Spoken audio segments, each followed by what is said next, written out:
9:30 exactly. So parents, how many times a day do you say, be careful to your kids? The question is, that phrase can be problematic because are we just making our kids more afraid? So we want to bring in Dr. Eileen Kennedy-Moore, psychologist, here to tell us what we should be saying instead. So first tell us, hello. Hello, thanks for having me. Of course, thank you for being here. First tell us, why can't we say be careful? What's wrong with that? It doesn't give kids any information, anything useful. It just says to them, I'm anxious, so you should be too. That's really not the message we want to give them. We want to help our kids be empowered to know how to handle situations, even when we're not around, and to make good decisions. So speaking of handling situations, the Mighty Good Day players are coming together for this one. We have our lovely Karen Hepp, and we have our Ben Warrington, our director here. Okay, who is, if you cannot tell, the child in the situation. Karen is the mother. Okay, let's start with our first scenario then.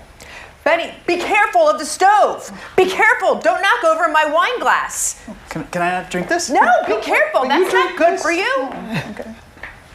Okay. Okay, so in this scenario, how should she have handled it? Or what was wrong with what she did and how should she have handled it? Well, the words "be careful" fall out of our mouths, right? But it's just easy. It's overarching. Exactly. But what we want to do is teach the kid how to handle it. So he was getting the alcohol. That obviously we don't want our children drinking alcohol, but we can explain to them, this is a grown-up drink. It's not healthy for kids. It will make your stomach hurt. So we're giving a rationale for why it's not safe, and then to say, if you want to drink, you can have water, or you can have juice or milk, or give them some options that are good for them. So they understand all that's going on, the why and what to do instead. Exactly. Okay. Our next scenario.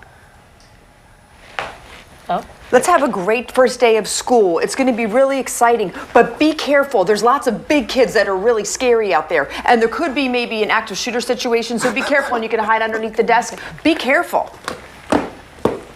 Okay, when it comes to school, be careful. What should she be saying instead? Oh my goodness, I mean, an active shooter, that is awful, and that is every parent's deepest fear. And unfortunately, based on how things have been going, something that they're doing drills, it's something that's part of their reality when it comes to school nowadays. But it's also not likely.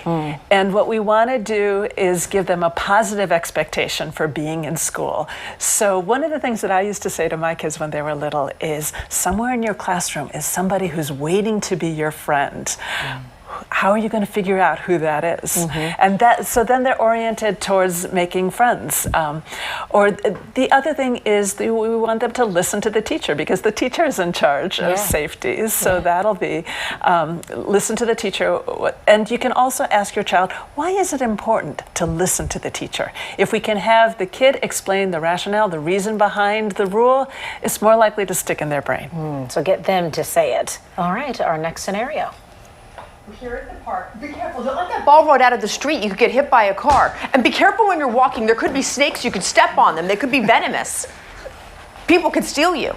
And this is really appropriate during the summertime because we're out with our kids, we're going to the park, we're doing all kinds of outdoor activities. Right. But she gave him a whole list of different things that he could be scared about. And that's not helpful. What we want to do is give a rule like, stay where you can see me so I can see you. And we want to give this rule before the kid gets to the park and is all distracted about the things that they want to do. We can also ask the kid, why is that important? Why is it a good idea for you to stay where you can see me? Okay. Yeah, so they can rationalize in their head and also practice those rationalizing skills so that as they get older, they can think through those scenarios. Do we have another scenario? Oh, here we are at the park. Be careful. Watch out for that ball. It can hit you in the head. Wow. And be careful on the swings. Don't jump off so high. You could hurt your ankles. And don't go up the slide the wrong way. Well, he did get hurt. At least the ball hit him. Oh, wow. Now we get into a fight. Yeah, you're still on camera for that one. When it comes to those, because there are things that can hurt them on the playground. That is so true. And that's one of the things that we as parents have to accept, that as much as we'd like to wrap our kids in bubble wrap, we can't. And we want our kids to be exploring the world. And sometimes things happen. One of my children broke her collarbone at library camp. So at library camp? What are you going to do, right? Was she trying to reach for a book that was too high? Oh, my goodness. She was pulling around and she fell on the concrete. Oh, wow. You're right. So you can't predict where it's going to happen or how. So we want to help our kids think things through. So I can see that you want to play ball, but there are a lot of people around. What can you do to play your game safely so no one gets hurt? Have your child think it through. Okay, think it through. I believe that was the final, or do we have another scenario? Yes, we do. There could be cars coming. You don't want to wind up like a dead squirrel. Somebody could steal you. Wait, hold on. You do have to worry about strangers. I mean, We do, but kids are actually not good at understanding this whole idea of strangers. So what we you can't do the don't talk to strangers? They don't understand it. They don't know what it is. So when they're young enough that this is an issue, they're usually around adults. So we can guide them about that. And we also want our kids to know that they can talk to people and be friendly, and we're friendly to different people as well.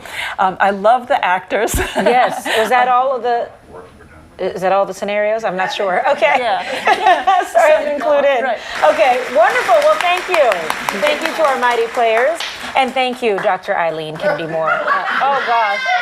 Oh, wow. Oh, look at that. Our director, Ben. Yes. That's an act. What objects on the TV are just as large as they appear in real life. So just want to let you know Hold on. There we go. Thank you to you both. We appreciate it. And thank you for My pleasure. having us think differently when it comes to talking to our kids to help prepare them for the real world. Right, we want to give them one instruction that creates an idea in their head of what they should do. And you have, what's the name of the book that people can read about this? Kid Confidence. Kid Confidence. So you can go ahead and look it up and learn more. Thank you. 9:37.